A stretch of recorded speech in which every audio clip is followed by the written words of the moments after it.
आज 12 अक्टूबर 2025 है और आज ही के दिन ठीक 20 साल पहले ऐतिहासिक सूचना का अधिकार अधिनियम 2005 लागू हुआ। तो आज 20वीं सालगिरह है आरटीआई एक्ट का।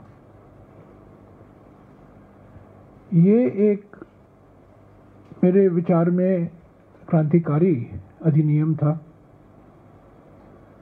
और अगले दशक में और 6 ऐसे परिवर्तनकारी अधिनियम कांग्रेस के नेतृत्व में यूपीए की सरकार ने लागू की। पहले सूचना का अधिकार अधिनियम, उसके बाद में ग्रामीण रोजगार गारंटी का अधिनियम जो आज मनरेगा के नाम से जाना जाता है। इस श्रृंखला में तीसरा अधिनियम वन अधिकार अधिनियम 2006, उसके बाद में शिक्षा का अधिकार अधिनियम 2009, तत्पश्चात खाद्य सुरक्षा कानून राष्ट्रीय खाद्य सुरक्षा अधिनियम 2013 और कुछ ही दिन बाद नया भूमि अधिग्रहण अधिनियम 2013। तो सूचना का अधिकार अधिनियम ने एक परिवर्तनकारी दशक शुरू किया और 20 साल बाद आज हकीकत क्या है, उसके लिए ये प्रेस कॉन्फ्रेंस बुलाया गया है। सूचना का अधिकार अधिनियम का मकसद था कि शासन में पारदर्शिता लाई जाए, जवाबदेही लाई जाए और एक नया काम करने का तरीका, ताकि जो इंफॉर्मेशन सरकारी फाइलों में और सरकारी अफसरों में छिपा रहता है वो जनता को हासिल हो अधिकार के रूप में। इस दशक में ये सब जो कानून, जो अधिनियम मैंने आपको गिनवाया है, सुनाया है, ये अधिकार आधारित अधिनियम है। पहली बार हमारे देश में जब डॉक्टर मनमोहन सिंह जी प्रधानमंत्री थे, अधिकार आधारित अधिनियम, राइट्स बेस्ड लेजिस्लेशन, जिसकी शुरुआत राइट टू इंफॉर्मेशन 2005 से हुआ। जैसा कि मैंने कहा, इसका मकसद था पारदर्शिता लाना, प्रशासन को और अकाउंटेबल करना और जनता के हाथ में जानकारी हासिल करना। तो जानकारी फाइलों में और अफसरों में छिपा रहता था। एक संवेदनशील शासन के लिए आरटीआई जरूरी माना गया था। पर आज हम देखते हैं 2019 में जुलाई के महीने में पहली बार संशोधन लाए गए। ये सूचना का अधिकार अधिनियम पहली बार 2005 से 2013 तक सही ढंग से लागू हो रहा था। आरटीआई बड़े उत्साह के साथ लाखों लोग उसका इस्तेमाल कर रहे थे और कई लोग अपने आप को आरटीआई एक्टिविस्ट के नाम पर अपने आप को, उनकी पहचान हुआ करती थी। और आरटीआई से एक दबाव आया प्रशासन पर 2004 से लेकर 2005 से लेकर 2013 तक। 2014 और 2019 के बीच में कोई छेड़छाड़ नहीं हुई इस अधिनियम से। अधिनियम लागू होता रहा, पर 2019 जुलाई के महीने में पहली बार महत्वपूर्ण संशोधन लाए गए इस अधिनियम में।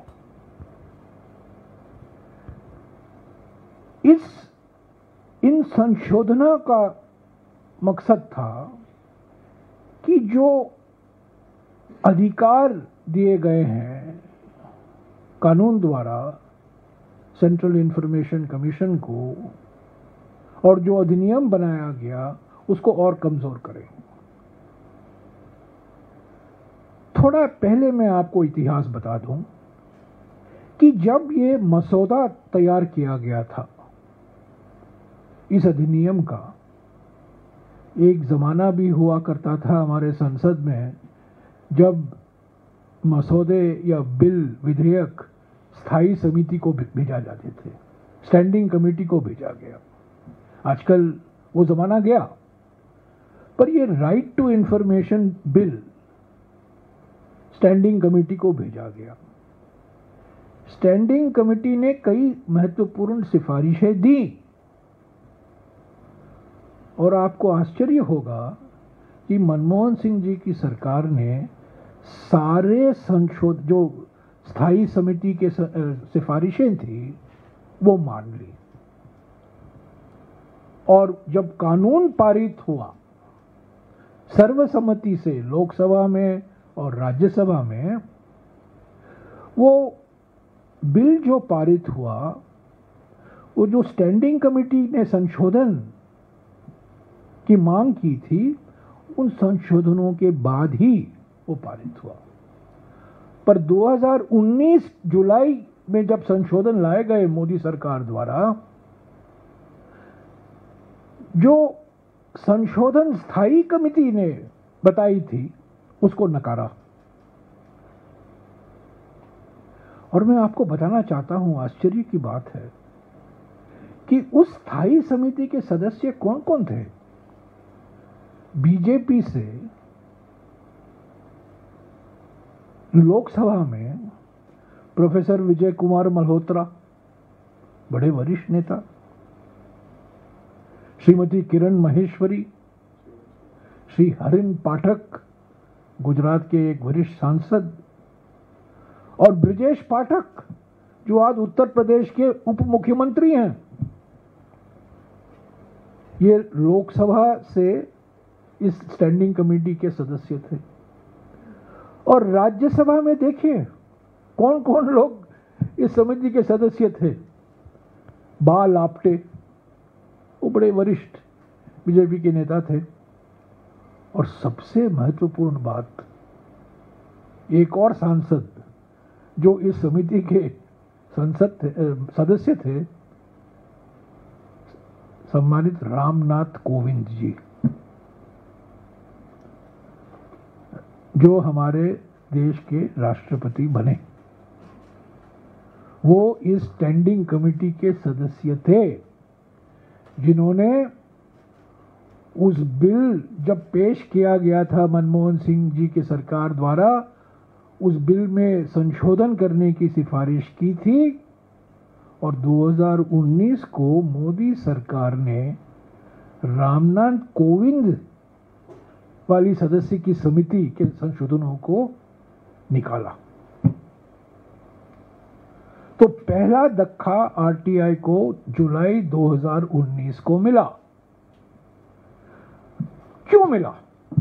मोदी सरकार संशोधन क्यों लाए? तब तक ठीक चल रहा था। राइट टू इंफॉर्मेशन एक्ट सारी जगह चर्चा हुआ करती थी, अखबारों में कई पत्रकारों को जानकारी मिल रही थी। आरटीआई आपको अफसर लोग या मंत्री लोग जानकारी नहीं देते थे, आप लोग आरटीआई लगाते थे। और आरटीआई द्वारा कितने अखबारों में समाचार छपे हैं, टीवी चैनलों में समाचार आया है आरटीआई द्वारा। पर क्यों संशोधन लाए मोदी सरकार? 5 कारण थे। पहला कारण यह था कि आरटीआई जो इंफॉर्मेशन कमीशन है, सेंट्रल इंफॉर्मेशन कमीशन के मुखिया है, जो सीआईसी है, उन्होंने एक निर्णय दिया कि प्रधानमंत्री के तथाकथित degree MA in entire political science की जानकारी हासिल होनी चाहिए। उन्होंने तो एक सनसनीखेज निर्णय था ये। सीआईसी ने कहा कि प्रधानमंत्री के डिग्री की जानकारी जो मांग रहे हैं उनको देना जरूरी है। तो नाराजगी का पहला कारण पीएम की तथाकथित एमए एंटायर पॉलिटिकल साइंस की डिग्री। दूसरा कारण, प्रधानमंत्री ने कई बार ये दावा किया कि करोड़ों लोगों का राशन कार्ड फर्जी राशन कार्ड है, बोगस राशन कार्ड है। तो आरटीआई से जब जानकारी आई तो ये पता चला कि जो ये प्रधानमंत्री के दावे हैं ये गलत हैं।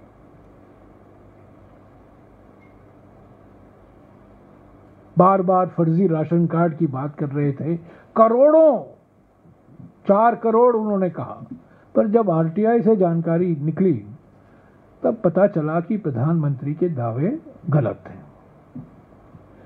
तीसरा कारण, महत्वपूर्ण कारण,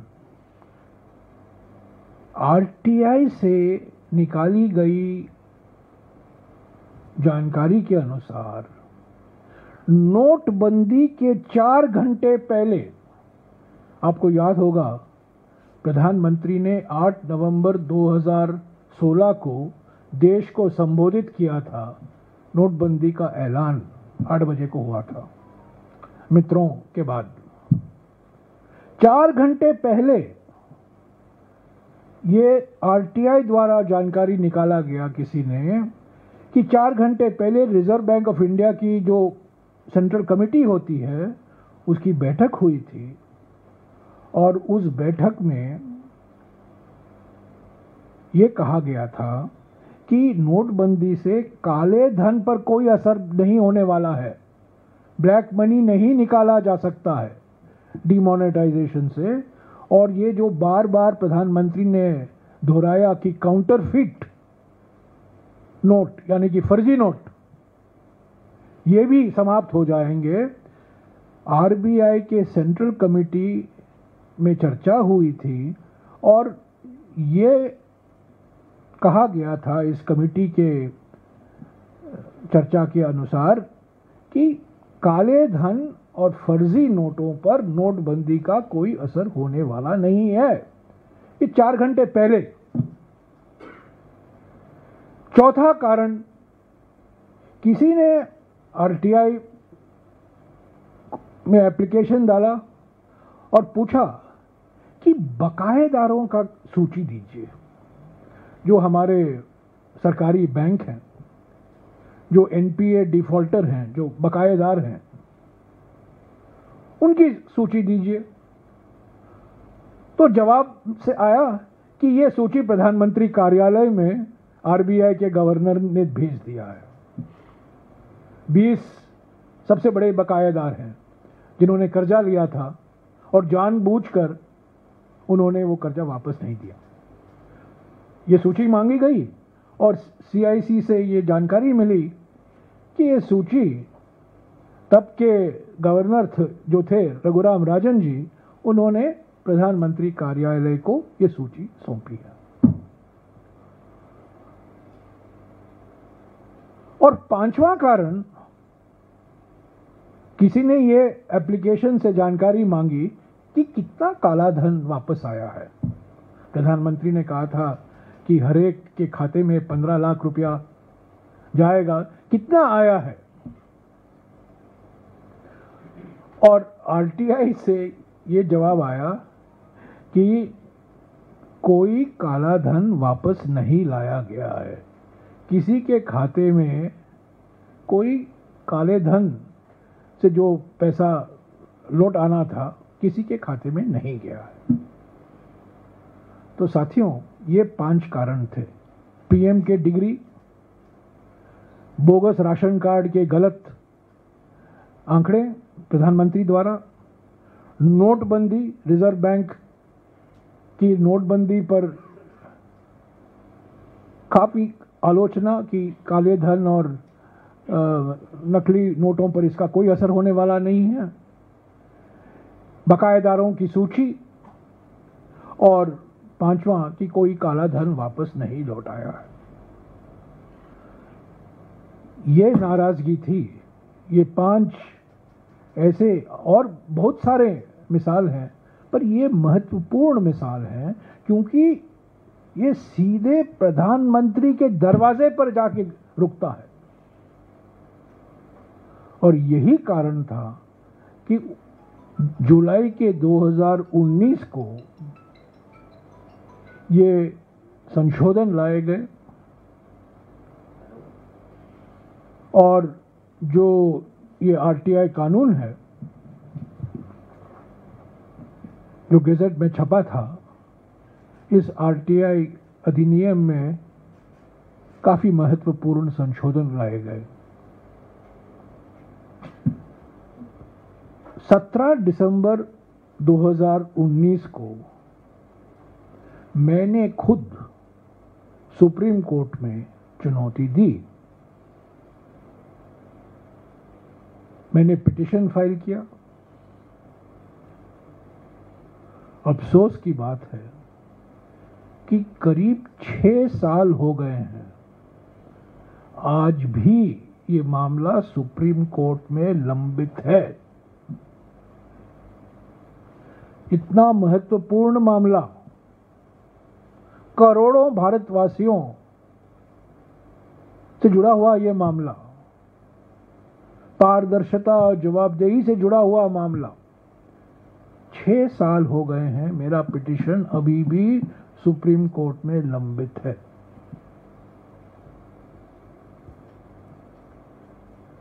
तो 2019 के संशोधनों के बाद एक बिल्कुल हमला किया गया, न केवल कानून पर सेंट्रल इंफॉर्मेशन कमीशन पर। और आज 12 अक्टूबर 2025, 20 साल बाद सीआईसी में न कोई मुखिया है, चीफ इंफॉर्मेशन कमिश्नर का पद खाली है और 7 इंफॉर्मेशन कमिश्नरों की नियुक्ति नहीं की गई है 2 साल से, और सारा सीआईसी सिर्फ 2 इंफॉर्मेशन कमीशन के द्वारा चलाया जा रहा है। लाखों एप्लीकेशन लंबित हैं आरटीआई में। सरकार का कोई इरादा नहीं है इसको और नियुक्ति करने का। 2 साल से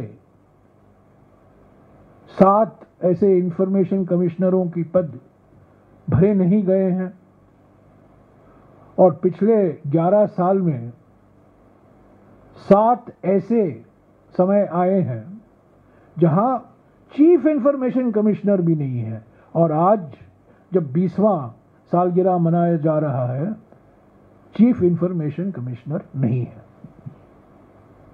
तो बिल्कुल सरकार का मकसद है आरटीआई को मर्सी किलिंग कर दें, मरने दें, उसका नजरअंदाज करो, उसको कमजोर करो, पोस्ट मत भरी करो और जितना हो सके इसको बिल्कुल एक दंतहीन संस्था बना दो, टूथलेस बॉडी बना दो। मार्च 2023 को दूसरा बड़ा धक्का आरटीआई को मिला। पहला धक्का जुलाई 2019 को, दूसरा धक्का मिला मार्च 2023 को डिजिटल डेटा प्रोटेक्शन एक्ट, ये रहा digital personal data protection act, इसको कहा था डीपीडीपी, डिजिटल व्यक्तिगत डेटा संरक्षण अधिनियम, digital personal data protection act, digital व्यक्तिगत डेटा संरक्षण अधिनियम 2023 पारित हुआ। और इसमें इस अधिनियम के आखिरी 2 लाइन में ये धारा 44(3) आरटीआई का श्राद्ध हो गया है। इसमें अंतिम संस्कार इस डिजिटल व्यक्तिगत डेटा संरक्षण अधिनियम में आरटीआई का अंतिम संस्कार किया गया है कि इसमें कहा गया है कि आरटीआई का संशोधन इस कानून द्वारा किया जाए। देखिए, कानून का संशोधन जब करते हैं वो मेन कानून लाके उस कानून का संशोधन करते हैं। अगर हिम्मत होती तो मोदी सरकार आरटीआई कानून लाती और उसमें संशोधन करती, पर इस कानून द्वारा डिजिटल व्यक्तिगत डेटा संरक्षण अधिनियम द्वारा आरटीआई में संशोधन लाया गया। और ये संशोधन कहता है, ये सेक्शन 44(3) है, और ये कहता है कि जो जानकारी व्यक्तिगत जानकारी है वो आरटीआई उस पर लागू नहीं होगा। व्यक्तिगत जानकारी क्या होती है? जो लोग सार्वजनिक क्षेत्र में हैं, जो लोग सांसद हैं, मंत्री हैं, अफसर हैं, क्या किसी की डिग्री व्यक्तिगत जानकारी होती है? जब एक उप मुख्यमंत्री अपने आप को कैलिफोर्निया से अपने आप को डीलिट डिग्री दे देता है, और अब सब लोग जान गए हैं कि वो डीलिट नहीं है, वो डिलीट है, वो था ही नहीं, क्या वो व्यक्तिगत जानकारी है? क्या जो मंत्री हैं, जो अफसर हैं, जो सांसद हैं, जो विधायक हैं, जो सार्वजनिक क्षेत्र में काम करते हैं, पब्लिक सर्वेंट्स हैं, क्या किसी उनकी शिक्षा के बारे में, उनके पृष्ठभूमि के बारे में, उनके काम के बारे में? ये बिल्कुल कह देता है कि पर्सनल इंफॉर्मेशन। और पर्सनल इंफॉर्मेशन क्या है? आप किसी जानकारी को पर्सनल इंफॉर्मेशन कह सकते हो? तो मैंने मार्च 22, 2025 को 23 मार्च 2025 को अश्विनी वैष्णव जी को एक खत लिखा था कि आपने आरटीआई को खत्म कर दिया है। इस डिजिटल व्यक्तिगत डेटा प्रोटेक्शन एक्ट द्वारा इसको मत करिए, इस अधिनियम को रोके रखिए, इसकी समीक्षा कीजिए और इसको अभी लागू मत कीजिएगा। अभी तक बातचीत चल रही है सरकार में, मैंने सुना है, पर अगर ये जो गैजेट हुआ है 11 अगस्त 2023 को, digital personal data protection act, digital व्यक्तिगत डेटा संरक्षण अधिनियम, अगर ये इस पर कोई संशोधन नहीं लाया जाएगा तो हम कह सकते हैं कि आरटीआई की समाप्ति हो गई है। तो साथियों, संक्षिप्त में मैं यही कहूंगा कि आज एक ऐतिहासिक मौका होना चाहिए था कि हम 20 साल में जो उपलब्धियां हुई हैं आरटीआई द्वारा उसको मनाएं, उसका स्वागत करें और आगे देखें आरटीआई एक्ट को और कैसे मजबूत किया जाए। इसको इम्प्लीमेंटेशन के लिए और क्या कदम उठाने हैं सरकार को, उस पर चर्चा करें। अफसोस की बात है कि आज हम आरटीआई की बात कर रहे हैं, जो समाप्त हो चुका है। न केवल कमजोर किया गया है, इंफॉर्मेशन कमीशन एक भूत बंगला बन गया है, 7 इंफॉर्मेशन कमिश्नर की नियुक्ति नहीं हुई है। पर यह बात मैं कहकर समाप्त करूंगा कि मोदी सरकार जरूर आरटीआई पर विश्वास रखती है, पर उनके लिए आरटीआई का माने है राइट टू इंटिमिडेट, यानी कि धमकी देने का अधिकार उनके पास है। सूचना का अधिकार नहीं है, पर धमकी देने का अधिकार जरूर है। तो उनकी आरटीआई और कांग्रेस की आरटीआई में जमीन आसमान का फर्क है। शुक्रिया। हाँ जी, सिर्फ आरटीआई पर। मैं जानता हूं आप लोग और सवाल करना चाहते हैं, वो अलग से करेंगे, वो अलग से करेंगे। इसके बाद ले लीजिएगा आरटीआई तो सर सब आपने कह ही दिया है, पूछना क्या है? सूचना के बारे में बहुत कुछ पूछ सकते हैं आप।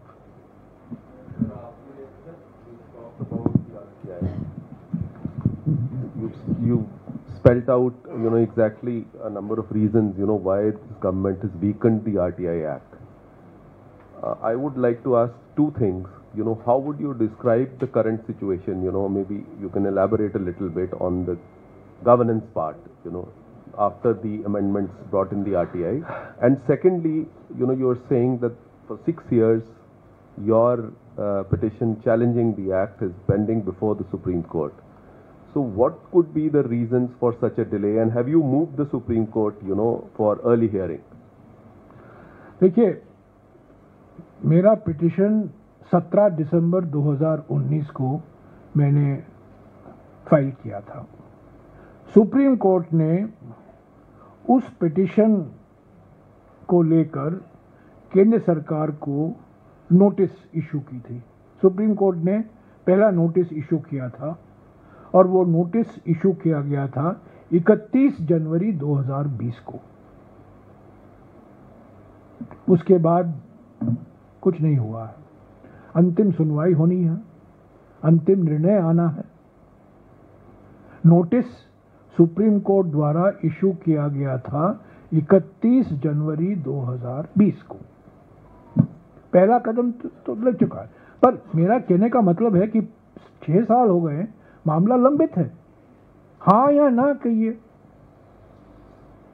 आज भी मामला लंबित है, पर नोटिस इशू किया गया था 31 जनवरी को सुप्रीम कोर्ट में। What is your second question? No, RTI नहीं, आरटीआई तो बिल्कुल खत्म कर। देखिए, आरटीआई अगर वो हिम्मत होती, क्योंकि आरटीआई अभी आरटीआई एक ब्रांड बन चुका है, सब लोग जानते हैं आरटीआई क्या है, आरटीआई क्या है। कई लोग आरटीआई से जो माइनिंग माफिया है, सैंड माफिया है, भूमि माफिया है, कई राज्यों में खुलासा होता है आरटीआई द्वारा। और आरटीआई क्या कहता है? आरटीआई यही कहता है कि जो जानकारी सांसदों को उपलब्ध है, जो जानकारी विधायकों को उपलब्ध है, वही जानकारी जनता के हाथ में होनी चाहिए। वो आरटीआई कहता है। जो अभी ये data protection, personal data protection act है, उसको हटा देता है।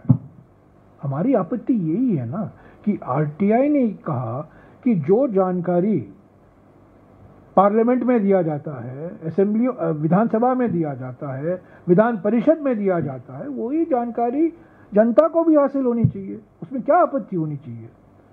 मैं समझता हूं कि क्योंकि ये जो 5 कारण थे ना, क्योंकि ये प्रधानमंत्री से सीधे जुड़े हुए थे, इसीलिए आरटीआई को खत्म करने का निर्णय लिया गया। मैं एक और मिसाल देता हूं आपको। 2004 से लेकर 2013 तक हर साल गुजरात के मुख्यमंत्री योजना आयोग आया करते थे। आपको याद होगा, हर साल राज्यों के मुख्यमंत्री योजना आयोग आया करते थे। तो 2004 से लेकर 2013 तक 9 बार तत्कालीन मुख्यमंत्री गुजरात के योजना आयोग आया करते थे। योजना आयोग में गुजरात की सराहना हुआ करती थी, गुजरात की उपलब्धियों की बात हुआ करती थी, पर गुजरात के स्वास्थ्य में, गुजरात के शिक्षा क्षेत्र में जो कमियां हैं उस पर भी टिप्पणियां हुआ करती थी, उस पर भी कुछ कहते थे सदस्य कि हाँ गुजरात में उद्योगीकरण हुआ है, शहरीकरण हुआ है, आगे बढ़ रहा है, पर देखिए शिक्षा के क्षेत्र में क्या हो रहा है, क्या हो रहा है कुपोषण में, क्या हो रहा है स्वास्थ्य के क्षेत्र में। तब के मुख्यमंत्री को ये पसंद नहीं था। जब वो प्रधानमंत्री बने, पहला निर्णय योजना आयोग को खत्म करने का था, और योजना आयोग खत्म हो गया। 4 महीने के अंदर योजना आयोग का भी अंतिम संस्कार हो गया और एक नीति आयोग का गठन किया गया। तो ऐसे ही आरटीआई, क्योंकि आरटीआई द्वारा प्रधानमंत्री के बयान, प्रधानमंत्री के व्यक्तित्व, प्रधानमंत्री के इल्जाम के द्वारा ये आरटीआई से जानकारी निकाली जा रही थी, जो प्रधानमंत्री कह रहे थे वो उसके बिल्कुल विपरीत था। तो एम्बैरेसमेंट था ना सरकार के लिए। तो इसको आरटीआई को खत्म करो। तो ऐसा, मुझे तो ऐसा लगता है कि 2 साल से आप 7 इंफॉर्मेशन कमिश्नरों को आप नियुक्त नहीं कर रहे हैं, और बार बार जब चेयरमैन का पोस्ट खाली होता है उसको आप भरते नहीं हो, देर लगाते हो, विलंब होता है। तो आरटीआई इनके लिए इतना महत्व नहीं रखता है, उसको खत्म करना चाहते हैं, क्योंकि आरटीआई से कई जानकारी आती है ना, कई अलग अलग तरीके की जानकारी आती है। जैसा कि मैंने कहा, सैंड माफिया के बारे में, लैंड माफिया के बारे में, डिफॉरेस्टेशन के बारे में, जो इलीगल अवैध खनन हो रहा है, इलीगल माइनिंग के बारे में। तो आरटीआई एक प्रभावशाली हथियार बन गया है जनता के हाथ में, और वो सरकार नहीं चाहती, क्योंकि सरकार की आलोचना कई बार आरटीआई के से हासिल की गई जानकारी के आधार पर ही सरकार की आलोचना होती है। परसों दिन जब सारे विपक्ष के नेता ने हमारे उपराष्ट्रपति जी से मिले, 7 तारीख को हमारी मुलाकात हुई, तो एक सांसद ने कहा, मैं नाम नहीं लूंगा उनका, एक सांसद ने उनको कहा, चेयरमैन साहब को कहा, चेयरमैन साहब ये प्रश्नकाल का कुछ कीजिए, क्योंकि जब हम सवाल पूछते हैं और जवाब आता है, वो आरटीआई में वो हमें और ज़्यादा जवाब मिलता है। जो मंत्री संसद में जवाब देते हैं वो हम संतुष्ट हैं, क्योंकि हम वही जानकारी हम आरटीआई से भी ला सकते हैं। तो आरटीआई का एक विशेष स्थान हो गया है हमारे प्रशासन में, और सरकार नहीं चाहती। सर जयराम सर, इधर या आपने आरटीआई को लेकर बोला और काफ़ी ब्रीफली आपने इसको एक्सप्लेन किया। एज अ अपोजिशन पार्टीज आप लोग आगे क्या स्टेप्स लेंगे इसको कंटिन्यू, और आपके मुताबिक चीज़ें हों, बेहतर जानकारी सामने आए? दूसरा मेरा सवाल सर इससे अलग हटके है, चिदम्बरम सर ने जो ब्लू स्टार पर आज 12 तारीख को सारे पीसीसी अध्यक्ष प्रेस मीट ले रहे हैं आरटीआई को लेकर। हमारा मकसद क्या है, हम क्या चाहते हैं? पहले तो जो पिटीशन सुप्रीम कोर्ट में है उस पर अंतिम निर्णय जल्दी आए, 6 साल से विलंबित है, एक तो पहला। दूसरा, जो ये संशोधन किया गया है डिजिटल डेटा प्रोटेक्शन एक्ट में, उसको सरकार वापस ले। जो जैसे मैंने कहा, धारा 44(3) जो कहता है, जो आरटीआई का संशोधन, ये अजीब सी बात है कि एक कानून का संशोधन उस कानून में नहीं किया जाता है पर दूसरे कानून के द्वारा किया जाता है। तो इसको हम वापस, मैंने अश्विनी वैष्णव जी को खत भी लिखा है, तो इस पर रोक लगाइए, इस पर विचार कीजिए और इसको वापस लीजिए। और इसीलिए मैंने कहा इसको मैंने शब्द इसका इसे pause, review and repeal, section 44(3) यानी कि धारा 44(3) को रोकिए, समीक्षा कीजिए और वापस लीजिए। और जो नियुक्ति है, जो पद खाली है, चीफ की पोस्ट खाली है, 7 इंफॉर्मेशन कमिश्नर की नियुक्ति नहीं हुई है, उसको जल्द से जल्द पूरा कीजिए। आरटीआई हाँ,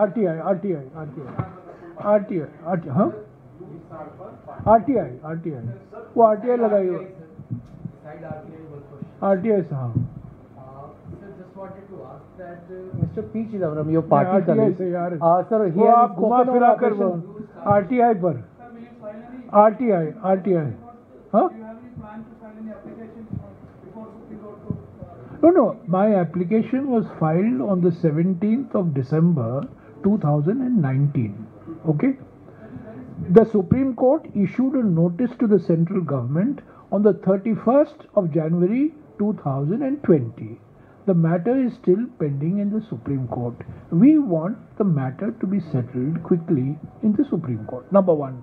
Number two, we want section 44(3) of the Digital Data Protection Act to be paused, reviewed and repealed because it destroys the Right to Information Act. And number three, we want the vacancies. There are 8 vacancies. The 7 information commissioners and the chief information commissioner. All these vacancies should be filled at the very earliest. That's the 3 demands that we are making of the government. Okay.